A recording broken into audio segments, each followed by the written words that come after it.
할렐루야. 우리 마음과 뜻과 힘을 다해 여호와를 사랑하며 섬기시는 택함받은 백성들로 살아가시기를 축복합니다. 오늘의 한 줄 묵상 신명기 4장 40절입니다. 오늘 내가 내게 명령하는 여호와의 규례와 명령을 지키라.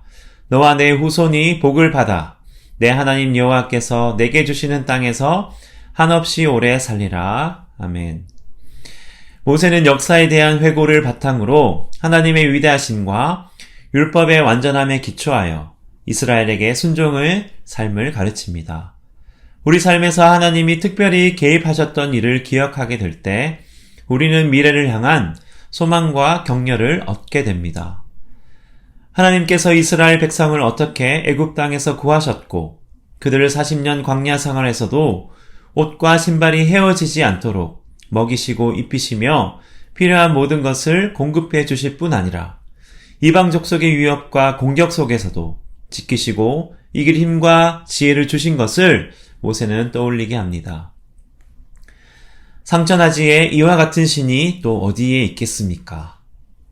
이스라엘 백성이 하나님의 말씀을 떠나 방자히 행할 때마다 그들에게 하나님의 율례와 법도를 가르쳐 지키게 하므로 다시 하나님의 은혜를 입게 합니다. 모세는 참으로 좋은 지도자이며 좋은 가이드였습니다. 모세는 하나님을 두려워하며 먼저 자신을 이스라엘 백성을 위한 중보자로 헌신하여 백성이 하나님께 원망할 때마다 하나님의 진노를 막아서며 하나님께 엎드릴 줄 아는 참 지도자였습니다. 이런 영적인 지도자를 통해 백성들은 하나님의 은총을 입으며 성장하게 되는 것입니다. 여호와께서 모세를 통하여 계시하신 규례와 법도는 단순히 백성들의 도덕심 향상과 윤리적 삶을 지향하기 위함이 아닙니다. 그들이 차지하게 될 가나안 땅에서 우상들이 가득한 이방 문화권 안에서 살아가기 위한 유일한 생존법이며 삶의 능력과 힘이 되는 것이 바로 하나님 말씀의 법인 것입니다. 삶에서 법이 왜 필요합니까? 법이 없을 때 인간들은 자기 소견에 옳은 대로 행하며 그 옳다고 하는 것이 결국 자신을 해칠 뿐 아니라 이웃과 공동체를 해치고 파괴합니다. 타락한 인간의 본성으로부터 나오는 자아의 판단과 결정은 모두 부패했기 때문입니다. 그러나 하나님의 법은 사람을 세우고 온전케 하는 법입니다. 하라와 하지 말라의 단순한 지시로 되어 있는 것 같지만 그 안에는 인간이 헤아릴 수 없는 하나님의 이치와 뜻과 사랑이 내재되어 있습니다. 십자가를 우리의 지혜와 경험으로 어떻게 이해할 수 있겠습니까? 모세가 전하였던 여호와의 규례는 그들만의 가이드라인이 될 뿐 아니라 가나안 땅의 여러 민족들과 사람 앞에서도 하나님의 백성으로서의 권위와 지혜가 빛나게 합니다.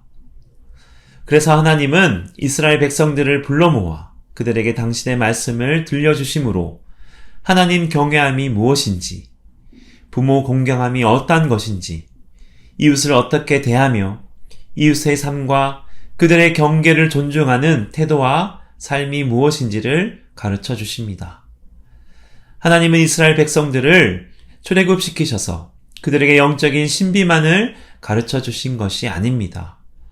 영적인 은혜는 너무 귀하고 놀라운 것이지만 계속해서 반복될 때에는 쉽게 잊어버리고 당연시 여기기 때문에 더 이상 은혜가 되지 못합니다.